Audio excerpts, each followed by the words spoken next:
The cold splash hit her face like a slap, white liquid dripping down her dark, weathered skin, milk still chilled from the fridge, soaked into her gray janitor's uniform, chilling her bones. Evelyn Johnson, 79 years old, stood frozen in the hallway, her small frame dwarfed by the towering figures around her. Laughter erupted, sharp and cruel. "Oh, damn. My bad." The voice was mocking, dripping with fake apology. Hand slipped. You know how it is. It was Mr. Carter, the planning department manager, a wiry man in a tailored suit, tossing the empty milk carton into a nearby trash can. With a smirk, he brushed his sleeve as if he'd been the one dirtied, chuckling to himself. "Really, Carter?"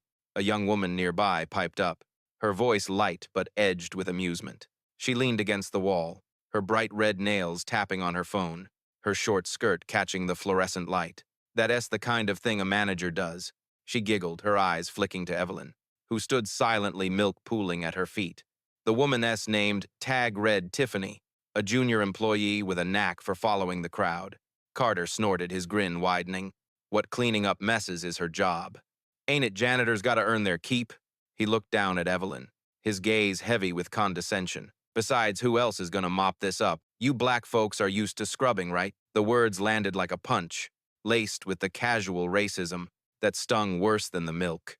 The hallway echoed with Tiffany's snicker and the murmurs of other employees passing by. None stopping to help, Evelyn said nothing.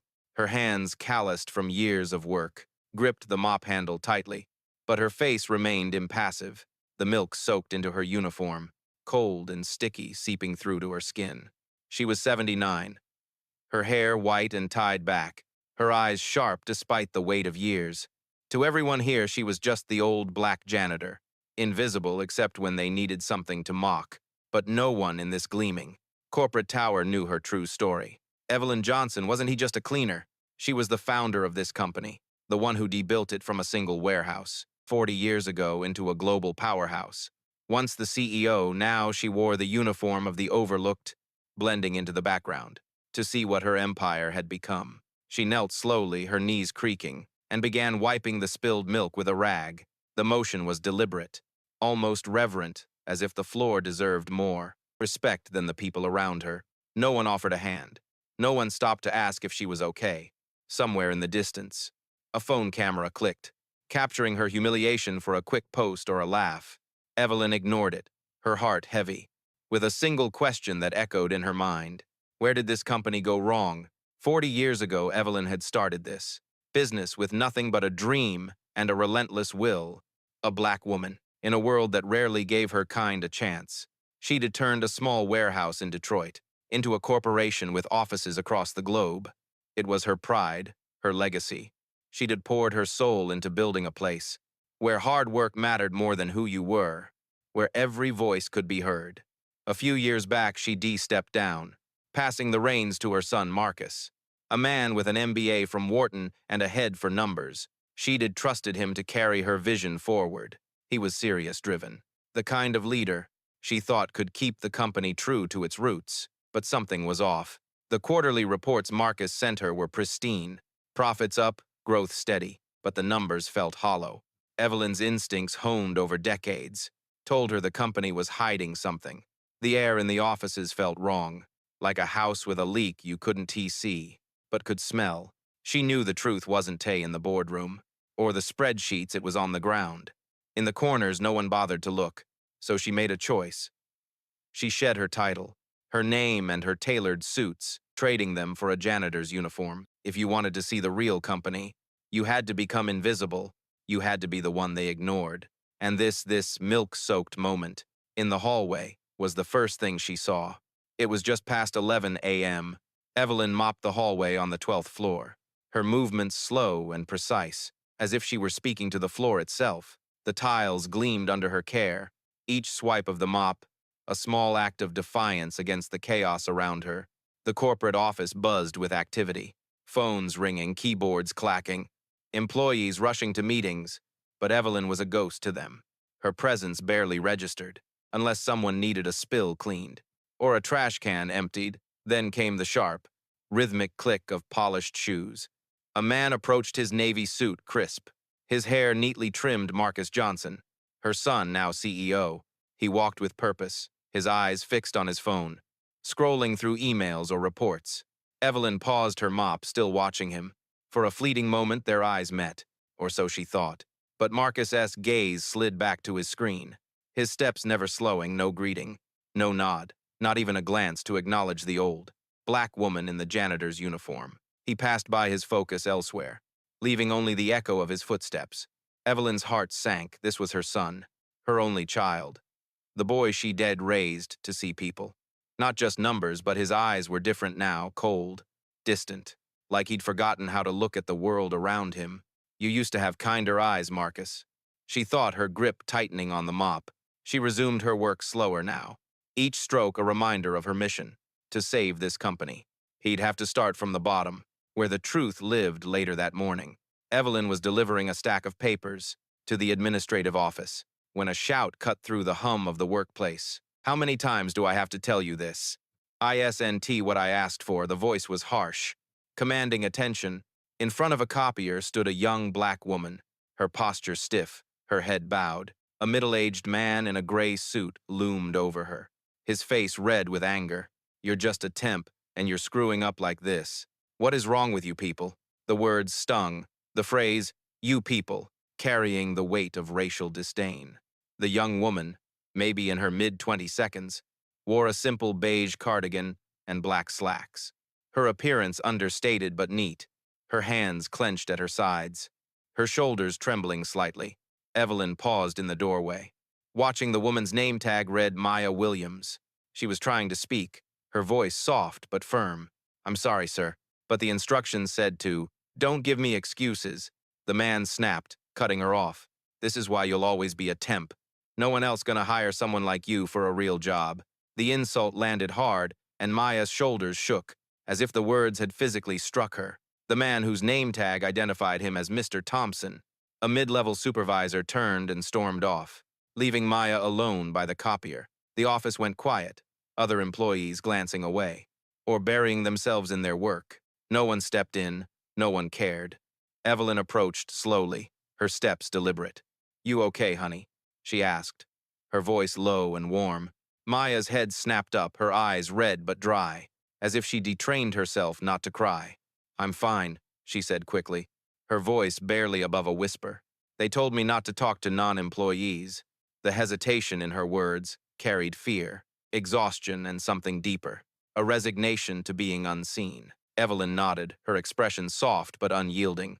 After a moment, she asked, "Why do you stay here with how they treat you?" Maya's lips twitched into a small, bitter smile, her eyes distant. "It's just me and my grandma. She raised me, but she is old now, bedridden. I started working right out of high school. Temp jobs, contract work, anything to keep us going.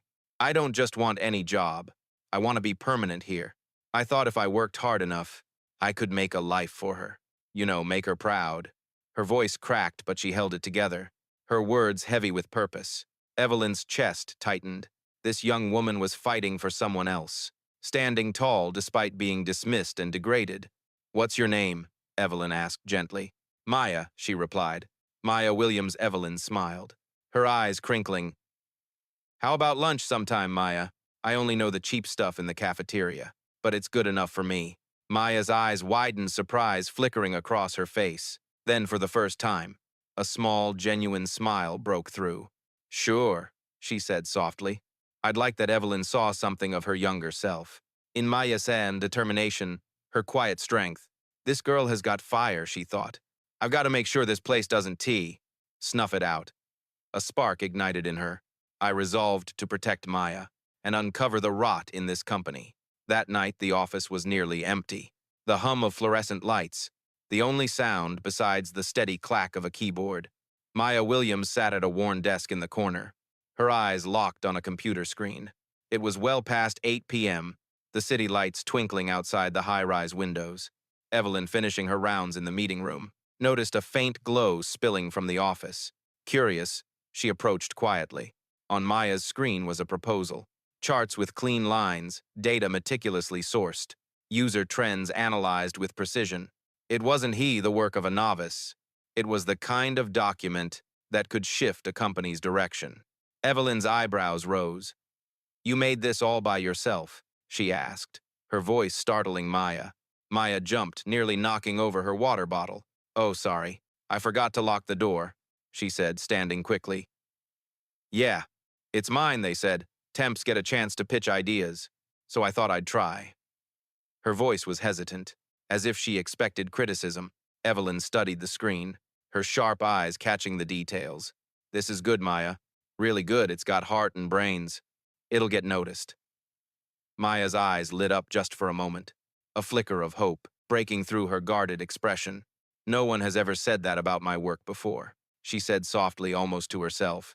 Evelyn nodded, saying nothing more. She knew talent when she saw it, and she knew this company didn't deserve Maya. Not yet, but she also knew Maya's work was a spark, one that could light the way to change. The next morning, Maya stood outside the meeting room, her proposal clutched tightly in her hands. Her knuckles were pale, her breath shallow. She knocked the sound sharp in the quiet hallway inside.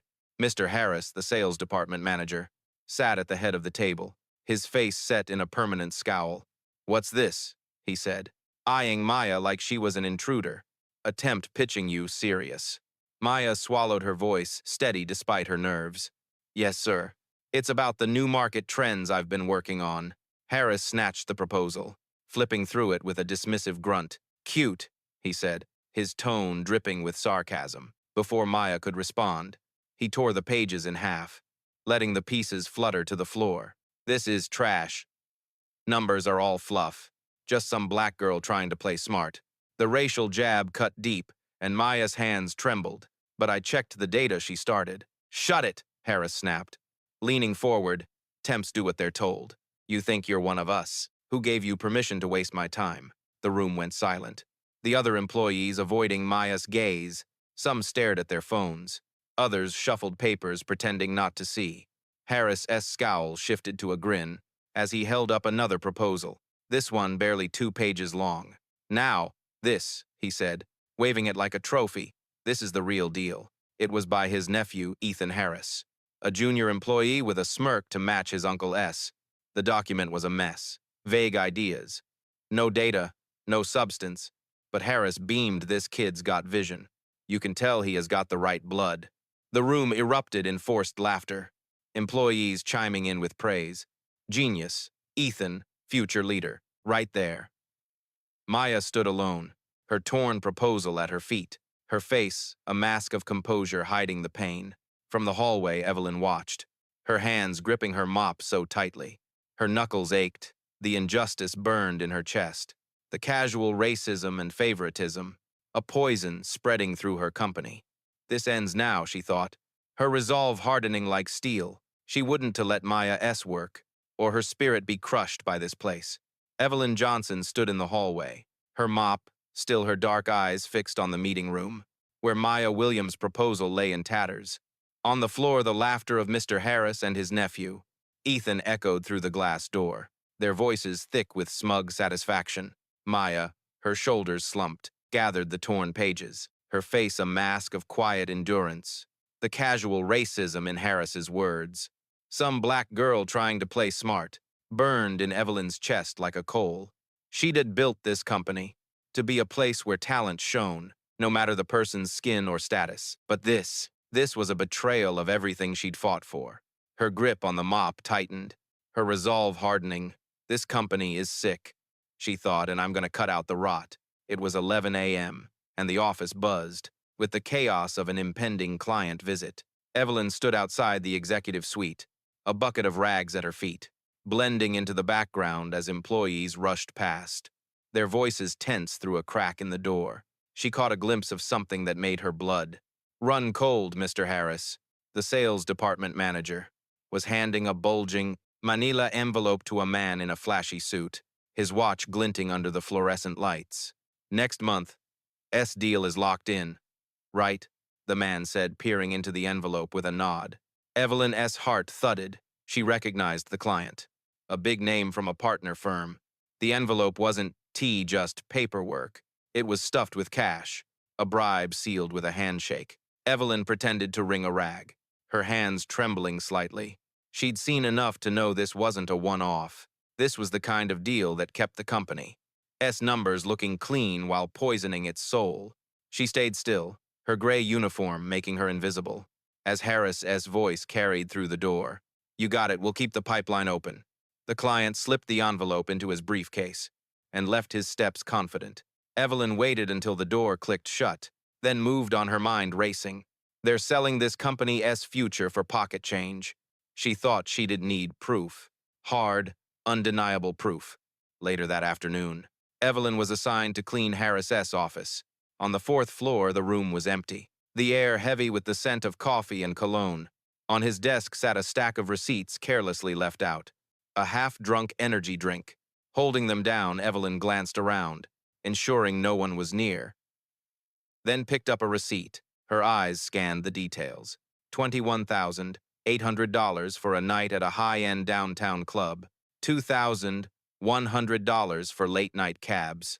$1,500 for client gifts, flowers, watches, bottles of wine. All marked as business expenses, stamped with the company's approval. Her jaw tightened. This wasn't tea, entertaining clients. This was stealing from the company she built. She pulled out her phone, her hands steady despite the risk. Click, click.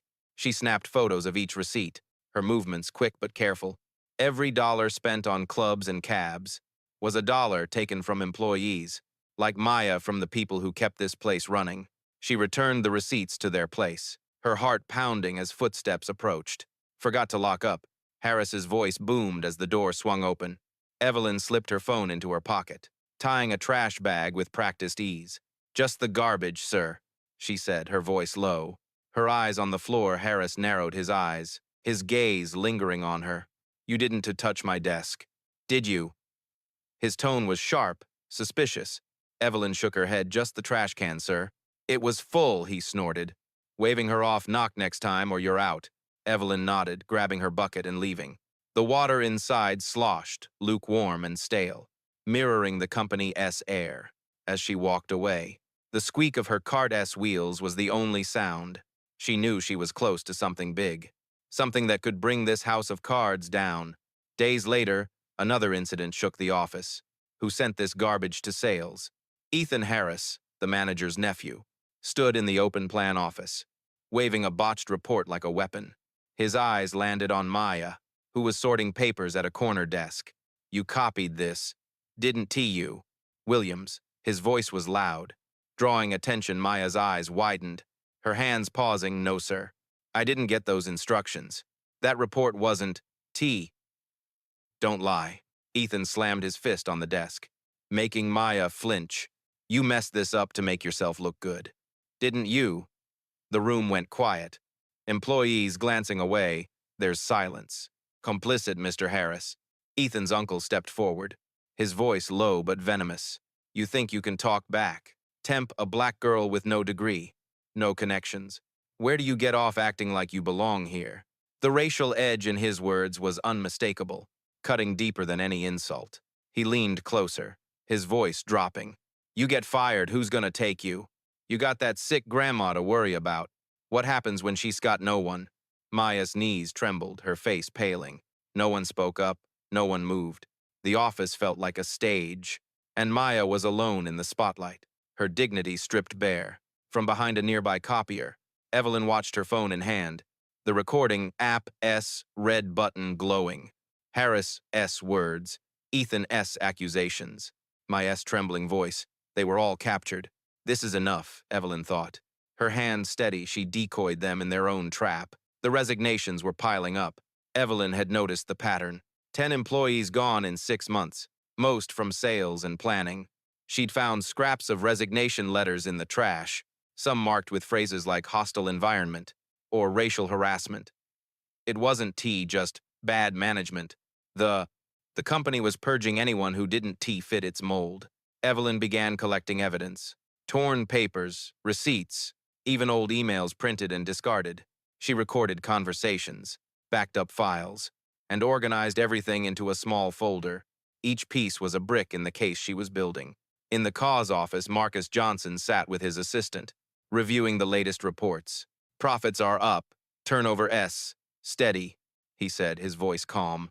His eyes on the numbers, everything S on track. His assistant nodded. The teams are performing well, sir. Marcus leaned back satisfied. He was good at his job. Brilliant even. But he was blind to the human cost. He didn't see the people leaving. The voices silenced, the rot spreading. Evelyn knew the truth was coming for him, and it wouldn't to wait another crisis hit. When a delivery report was flagged for errors. The name on it, Maya Williams. This is the third time. Harris roared in the meeting room, his face red. Ethan chimed in, smirking. She's been tampering with my work to boost her own. Typical Maya's voice shook as she stood, her hands clenched. I didn't touch it. I swear, Harris scoffed. You think a temp like you gets to argue? You're nothing here, a black girl with no credentials. Nobody's gonna believe you over us. The room was silent, employees avoiding Maya's gaze. Evelyn passing by with her cleaning cart. Couldn't he take it anymore? She pushed open the door, her voice cutting through the tension. Hold on now, she said, her tone calm but firm. You're accusing her with no proof. That S, not justice, that S just bullying. A young black woman who's trying to do her job. The room froze. Harris laughed, his eyes narrowing. Who do you think you are, janitor? Stay in your place, or you're fired too. Ethan snickered and another employee muttered, Old Lady S got nerve. Evelyn stood tall, her dark eyes, unwavering fine. She said, I'll take that firing. She pulled out her phone, her fingers steady as she scrolled to a contact, stepping into the hallway. She dialed, It's time, she said into the phone book. The conference room for 4 p.m. The voice on the other end replied, Understood. Evelyn hung up, slipping the phone into her pocket. In her bag were the receipts, the photos, the recordings, and a USB drive with everything she'd collected. The stage was set as she walked away. The meeting room's laughter followed her. That old janitor S done for. Ethan said, his voice smug. Good riddance. Evelyn didn't look back. She pushed her cart down the hall. The squeak of its wheels. A quiet promise. They had no idea what was coming. At 4 p.m., the company gathered in the main hall. For an emergency meeting, whispers filled the air. What is this about budget cuts? Hope it's not layoffs. Evelyn stood at the back, her gray uniform blending into the crowd, her bag heavy with evidence. The stage was empty, the screen blank, but the air was thick with anticipation. She took a deep breath, her mission clear. The company she debuilt was about to face its reckoning. The main hall of Johnson Enterprises buzzed with restless energy as employees filed in for the emergency meeting.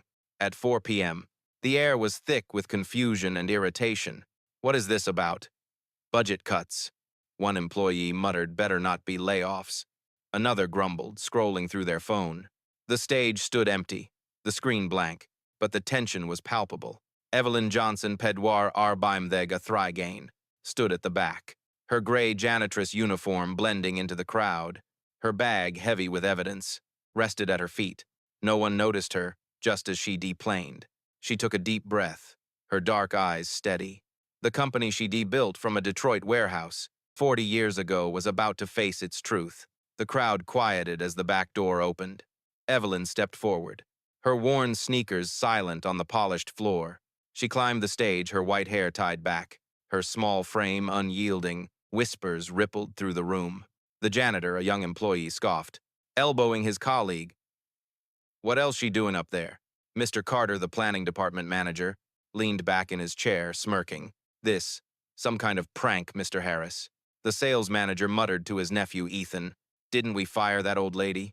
Ethan snickered, guess she is here for one last show. Evelyn stood at the microphone, a single sheet of paper in one hand, a USB drive in the other. Her face was calm, but her presence commanded silence. Lower the screen, please, she said, her voice soft yet firm. The screen descended and the whispers faded. The room held its breath, unsure what was coming. Evelyn said nothing, letting the silence build, her years of leadership sharpening the moment. Then she spoke, let us begin. Before anyone could react, a figure emerged from the side of the stage. Marcus Johnson, her son. The CEO, his navy suit was crisp, but his face was tense, his eyes avoiding his mother's. He took the microphone, his voice steady but heavy. This is Evelyn Johnson, my mother. She is not just a janitor. She is the founder of this company. And as of today, she, S, returning as chairman. The room froze. A chair scraped a phone slipped from someone's hand. Clattering to the floor, faces paled. Carter's smirk vanished, Harris's jaw dropped. Ethan slumped in his seat. The young employees who'd laughed at Evelyn now stared. Their phones forgotten chairman. Someone whispered, "No way." Evelyn stepped forward, plugging the USB into the laptop. The screen flickered to life. "I've been watching this company," she said, her voice carrying a quiet sorrow, "and what I've seen breaks my heart." The first piece of evidence played. An audio clip, Harris's voice filled the room. "You think you can talk back? Temp, a black girl with no degree. Where do you get off acting like you belong here? You get fired. Who else gonna take you? You got that sick grandma to worry about." Gasps echoed, employees shifted uncomfortably, recognizing the venom in his words, the racial edge cutting deep. Next came video footage. Harris, handing a bulging envelope to a client. "In the executive suite next month, deal is locked in." "Right," his voice said. Clear as day, the client's nod was unmistakable. A bribe caught on camera. Then came the receipts, projected in stark detail. $21,800 for a night at a downtown club. $2,100 for cabs. $1,500 for client gifts. All stamped as company expenses. Dates, amounts, and departments were listed. A trail of misused funds, finally. The screen showed Maya Williams' torn proposal. Harris' voice mocking it. "This is trash. Just some black girl trying to play smart." In contrast, Ethan's flimsy 2-page idea was praised. "This kid has got vision. You can tell he's got the right blood." The room's laughter from that day played, now sounding hollow and cruel. The hall was silent, the air heavy with shame. Harris' face was ashen, his mouth opening and closing without sound. Carter covered his face, his earlier arrogance gone. Ethan slumped, lower his hands, trembling. A young employee whispered, "Oh man, that's bad." Evelyn stepped to the microphone, her voice steady but laced with grief. "I built this company to be a place where no one is ignored, no matter their race, their job, or their background. I wanted respect for every person who walked through these doors, but somewhere we lost our way." She paused, her eyes sweeping the room. "You've let racism, greed, and cruelty take root. You've pushed out good people, silenced voices, and sold this company as soul for personal gain." Her words weren't angry. They were heavy with disappointment. A mother's pain for a child gone astray. "You've left this company with no future." Harris stammered, his voice weak. "That recording, it's a misunderstanding. I've given everything to this company." Beside him, Ethan was silent. His earlier bravado gone, Carter muttered. "It was just a joke, you know."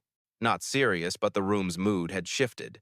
The evidence was undeniable, and their excuses fell flat. Young employees who laughed at Evelyn now bowed their heads, sweat beading on their foreheads. "We didn't know," one said. Didn't he know she was the chairman? Evelyn's gaze was unflinching. "That shouldn't matter. You judged me and others by what you saw, not who they are." She turned to Marcus, her son, who stood silently, his fists clenched. "You've been a good CEO," she said, her voice softer but firm, "but you've only seen numbers. Not people. You missed the pain, the effort, the lives behind those reports." Marcus's lips trembled, his eyes on the floor. "I thought I was doing right," he said, his voice breaking. "I trusted the wrong people. I wasn't T enough," he bowed to her.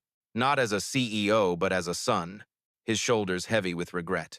Then Evelyn's gaze softened, landing on a figure at the back of the room. "Maya Williams," she called. The crowd turned, eyes wide. Maya froze, her knees shaking, her face pale. She thought she was in trouble again. Another scapegoat slowly. She walked to the stage, her steps unsteady, her breath shallow. The room watched, some with guilt, others with curiosity. Evelyn met her eyes, a gentle smile breaking through. "You belong here, Maya," she said, placing a hand on her shoulder. "Your proposal was one of the best I've seen in years. It had heart, skill, and a vision this company needs." Maya's eyes widened, tears welling up. I thought I'd be blamed again," she whispered, her voice trembling. "I thought no one saw me." Evelyn's hands stayed steady. "I saw you, and I'm not the only one." Marcus stepped forward, taking the microphone. "Maya Williams, as of today, you're a full-time employee. We need your talent for what's next." The room was silent for a moment. Then a single clap broke through. Another followed, then more until the hall filled with warm applause. Maya stood, frozen tears streaming down her face, but she straightened her shoulders, lifting. Employees who day ignored her now approached, their voices soft. I was wrong. One said a young man who'd laughed at her before. Your work was incredible, a woman added. I should V said something. Maya's smile was small but real, her eyes shining with a new strength. Days later, a poster hung in the company's lobby. See people, hear voices. Employees paused to read it. Their steps slower, their conversations quieter. Evelyn was back in her janitor's uniform, mopping the floor silently, her white hair tied back. She didn't need a suit or a title. Her work was here in the shadows, ensuring the company stayed true to its roots. She glanced at the poster, her lips curving slightly. What else next to clean, she thought. Her pride quiet but unshakable. Nearby, Maya sat on a bench outside, her new employee badge glinting in the sunlight. Grandma, I made it, she said into her phone, her voice thick with joy. I'm full-time now, you don't have to worry anymore. A soft sob came from the other end, and Maya laughed, wiping her eyes. Evelyn, cleaning nearby, overheard her own eyes softening. She didn't look at Maya, but her heart swelled. My work is not done, she thought, her mission burning bright. The company was changing one person at a time, and she'd be there to see it through. The lobby of Johnson Enterprises was quieter now, the air less heavy with the arrogance that once defined it. A week had passed since Evelyn Johnson, the 79-year-old black woman who debuilt this company from a Detroit warehouse, stood on a stage and exposed its rot. The poster in the lobby, see, people hear voices gleamed under the fluorescent lights, its words a daily reminder of the reckoning. Employees moved with purpose, their conversations softer, their glances more thoughtful, but change was fragile and Evelyn knew it. She pushed her mop across the marble floor. Her gray uniform faded, her white hair tied back. Invisible, again just as she wanted. From the shadows she could see the company as pulse, feel its heartbeat and know if her work was taking root. The fallout from the emergency meeting had been swift. Mr. Harris, the sales department manager, was gone, his resignation forced, after the evidence of his bribes and racist tirades came to light. His nephew Ethan was on probation, his smirk replaced by a nervous silence. Mr. Carter, the planning manager who dethroned Milk at Evelyn, had issued a public apology, his face pale as he read from a prepared statement. The young employees who laughed at her, snapping photos for likes, now avoided her gaze, their apologies mumbled in passing. But Evelyn wasn't here for apologies. She was here to rebuild what she started 40 years ago, a company where no one was dismissed for their race, their job, or their dreams. Maya Williams walked through the lobby, her new employee badge glinting on a lanyard. Her steps were firmer now, her beige cardigan replaced by a sharp blazer, though her eyes still carried a trace of caution. She was no longer a temp but a full-time employee. Her proposal, now, a blueprint for the company's next campaign.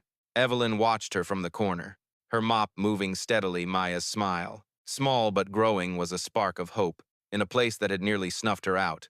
Evelyn's heart swelled, but she kept her distance. This wasn't her moment. It was Maya's in the break room. Maya sat with a coffee. Grandma, I'm telling you, it's real, she said, her voice warm but trembling. I'm full-time now, I've got a desk, a title, everything. You don't have to worry about the bills anymore. A soft laugh came from the other end, followed by a shaky, I'm so proud of you, baby. Maya wiped her eyes, her smile widening. It's because of you, Grandma. You kept me going, Evelyn, cleaning nearby, overheard her own eyes softening. She didn't look at Maya, but the words settled in her chest like a promise kept. Upstairs, Marcus Johnson sat in his CEO office, the city skyline framed by the window. His desk was cluttered with reports, but his eyes were different now, less cold, more searching.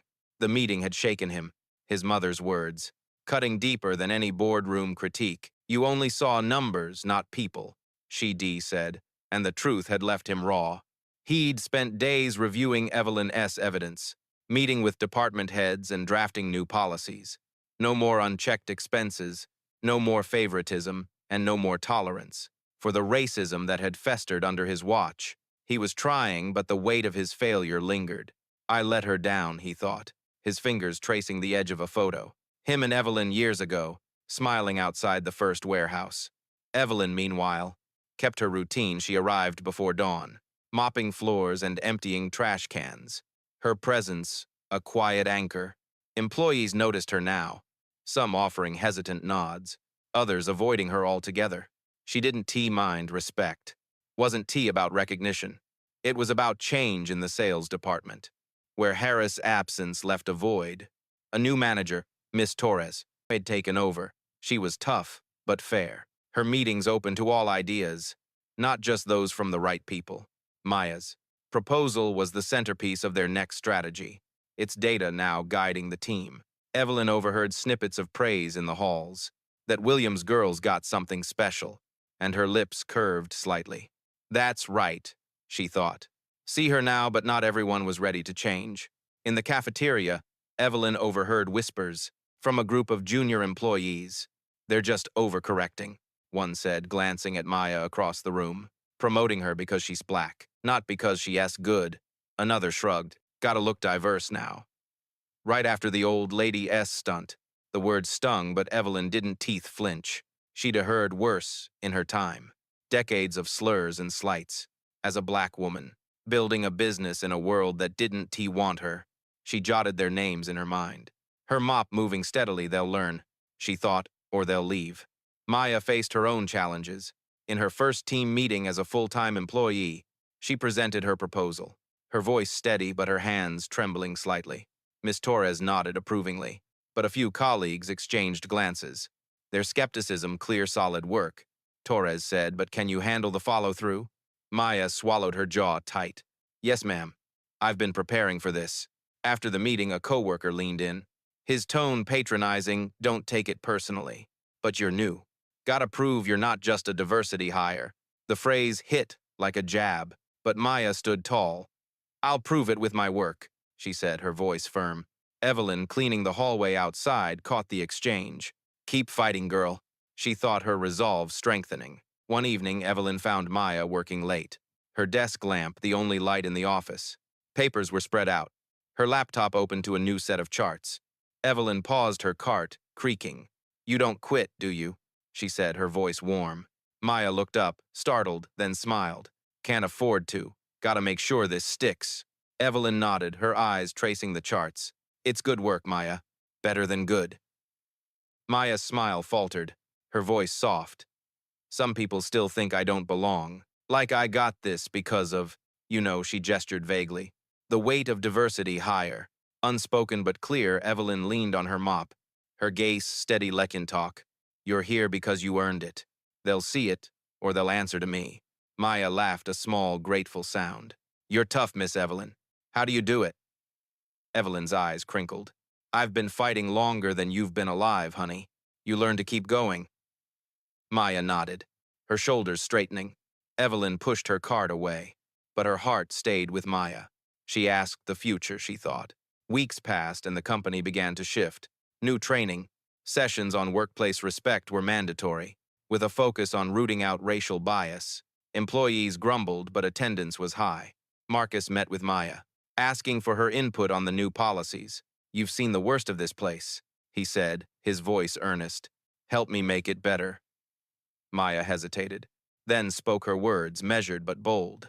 Start with listening, really listening, not just to the loudest voices. Marcus nodded, scribbling notes. For the first time, he saw her not as a temp but as a leader. Evelyn watched it all, her mop gliding across the floors. The poster in the lobby was joined by new signs. Every voice matters. Complaints of harassment dropped and turnover slowed. Maya's team launched her campaign, and early results were promising. Sales up, client feedback strong. Employees who once ignored her now sought her advice. Their respect hard-earned but real. Evelyn didn't need credit. She built this company once, and she rebuilt it again. One clean floor at a time. One morning, Evelyn found a note slipped under her cart. Thank you, Miss Johnson, for seeing me, Maya. Evelyn folded it carefully, tucking it into her pocket. She looked out at the lobby, the poster gleaming, and whispered, still work to do. Her mission wasn't over, but the spark she'd lit was growing. Johnson Enterprises was healing, and Evelyn would be there, mop in hand to ensure it stayed true. 3 months had passed since Evelyn Johnson, the 79-year-old black woman who founded Johnson Enterprises, stood on a stage and exposed the rot within her company. The air in the Detroit high-rise was lighter now, but not without tension. Change was a fragile thing, like a seedling pushing through cracked pavement. The lobby's poster, "See People, Hear Voices," still hung proudly, its edges curling slightly from the daily bustle. Employees moved with a new awareness, their conversations less flippant, their glances less dismissive. But Evelyn knew better than to trust appearances. She pushed her mop across the floor, her gray uniform faded, her white hair tied back in a neat bun, invisible as always. She watched the company as pulse, feeling for signs of relapse. Maya Williams walked through the lobby, her employee badge swinging on a lanyard. Her blazer was sharp, her steps confident, but her eyes still scanned the room for judgment. She was no longer a temp, but a rising star in the sales department. Her campaign, born from the proposal once torn to shreds, driving record client engagement. Yet whispers followed her, subtle but persistent. "She is only here because of the shakeup," a colleague muttered in the break room. They needed a black face to look good. The words stung, rooted in the same racism that had once silenced her. Maya ignored them, but Evelyn, cleaning nearby, heard every syllable. Her mop moved steadily, but her mind cataloged the voices. Not done yet, she thought. In the sales department, Maya worked under Miss Torres, the new manager who replaced the disgraced Mr. Harris. Torres was a no-nonsense Latina, with a knack for spotting talent, and she'd made Maya her right hand. Their team meetings were open, ideas flowing freely, but not everyone was on board. A clique of older employees, loyal to Harris's old regime, resisted the changes. Things were fine before. One grumbled during a meeting, eyeing Maya. "We didn't need all this diversity nonsense." Torres shut it down fast. "Results don't lie. Maya's campaign is outperforming last year's numbers. You got a problem? Take it up with the data." The man backed off, but his resentment lingered. A reminder that change didn't erase old biases. Maya faced her own doubts. Late one evening, she stayed behind her desk, lamp casting shadows across spreadsheets and client emails. Evelyn, emptying trash cans, paused by her desk. "You're here late again," she said, her voice warm but probing.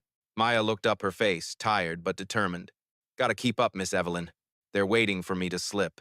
She gestured to her laptop. "Some clients love the campaign, but others they ask if I'm really in charge. Like, they can't believe a black woman's running the show." Her voice was steady, but her hands betrayed a slight tremble. Evelyn leaned on her cart, her dark eyes sharp. "You're not just running the show, you're rewriting it. They'll come around, or they'll be left behind." Maya smiled, small but genuine. "You make it sound so easy." Evelyn's lips curved. "Nothing easy about it, honey. I built this place. In a world that didn't want a black woman to succeed. You keep going, same as me." Maya nodded, her posture straightening. Evelyn moved on, but her words lingered. A quiet fire in Maya's chest. Upstairs, Marcus Johnson sat in his CEO office, the city lights glinting through the window. He'd changed since the meeting. His eyes no longer fixed on spreadsheets alone. He'd hired consultants to audit the company's culture, routing out bias in hiring and promotions. New policies banned unchecked expenses, and every manager now faced quarterly reviews, tied to employee feedback. But Marcus felt the weight of his past failures. "I let it get this bad," he told Evelyn over coffee one morning, his voice low. "I didn't see what was happening." Evelyn sipped her drink, her gaze steady. "You're seeing now that what matters. Keep listening." Marcus nodded, but doubt lingered in his eyes. He was trying, but the company's scars ran deep. Evelyn kept her vigil, her mop a constant companion. She overheard conversations in the halls, some hopeful, others resistant. A young employee, one who apologized after the meeting, approached her one day. "Miss Johnson, I am trying to do better," he said, his voice halting. "I didn't realize how bad it was." Evelyn nodded, her expression soft but unyielding. "Good, prove it with your actions." He walked away, his steps heavier, as if carrying the weight of his past mistakes. Evelyn didn't judge. She'd seen enough of the world to know. People could change, but only if they faced the truth. The company faced external challenges too. A major client, one tied to Harris' old deals, pulled out after the scandal broke. Citing instability, rumors swirled in the industry. Some painting Johnson Enterprises as a sinking ship. Marcus held a town hall, his voice firm. We're rebuilding trust, starting with our people. No more backroom deals, no more favorites. Employees clapped, but some exchanged skeptical glances. Evelyn, cleaning the back of the room, noted their faces still work to do. She thought Maya's campaign became a lifeline. The success drew new clients and her team grew, but so did the scrutiny at a client meeting. A white executive raised an eyebrow when Maya introduced herself. You're leading this impressive for someone so young. The implication was clear, and Maya's jaw tightened. Later she vented to Torres. They don't take me seriously. It's always young or new, but it's my skin they're seeing. Torres nodded, her expression grim. Keep delivering. They all have no choice but to respect you. Maya did her work flawless. But the weight of proving herself never lifted. One afternoon, Evelyn found a memo in the trash. A draft of a complaint from a group of employees, claiming the new policies were too restrictive and favoring minorities. The language was coded, but the racism was clear. Evelyn snapped a photo, her hands steady. She didn't confront anyone, yet she was building a new file just as she had before. Change wasn't a single battle. It was a war fought day by day. At a company-wide training session on bias, Maya shared her story, her voice steady but raw. I was a temp, ignored, blamed for things I didn't do. People saw my skin before my work. The room was silent, some nodding, others squirming. A few employees, including the memo. Authors didn't show up, claiming scheduling conflicts. Evelyn, cleaning the hall outside, heard it all. She added their names to her list, her mop moving in rhythm with her thoughts. One evening, Maya invited Evelyn to lunch in the cafeteria, a small gesture of gratitude. They sat at a corner table, trays of diner-style food between them. I wouldn't be here without you, Maya said, her eyes earnest. You saw me when no one else did. Evelyn shook her head, her smile faint. You were always there, Maya. I just made him look. Maya laughed, but her voice softened. How do you keep going after everything? Evelyn's eyes drifted to the poster across the room. This company's my heart. I'll fight for it till I can't anymore. Maya nodded, her resolve mirroring Evelyn's. Months later, the company stood stronger. Maya's campaign doubled its targets, earning her a promotion to team lead. The whispers of diversity hire faded, replaced by respect for her results. Marcus became a visible leader, joining employees in the cafeteria, listening to their concerns. The complaint memo never surfaced again. Evelyn's quiet presence ensured it. The company wasn't perfect, but it was healing its culture, shifting toward fairness. Evelyn mopped the lobby, her work unnoticed but essential. A new poster joined the first build together. She glanced at it, her lips curving. One more step, she thought. Maya passed by, waving, see you tomorrow. Miss Evelyn nodded, her heart full. Her mission wasn't over, but the company she'd built was finding its way back. She'd be there, mop in hand, to see it through.